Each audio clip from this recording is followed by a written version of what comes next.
I wanted to show you how the cheapest Temu grinder will just blaze through whole soaked corn. This is what I'll be putting in right now. Check it out.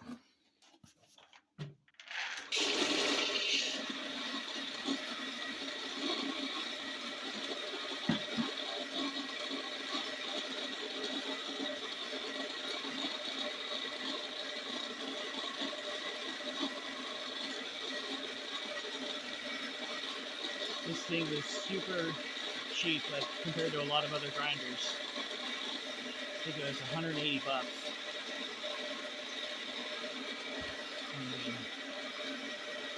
it is just awesome. Now here's a sample of hardened corn that's not soaked.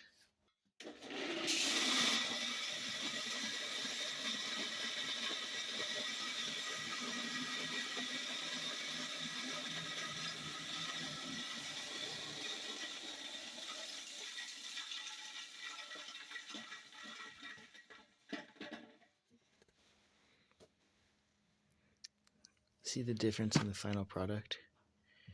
It's more powdery, and then you have a thicker grain, a coarser texture, whereas the soaked corn is more evenly ground. Soaking corn makes all the difference.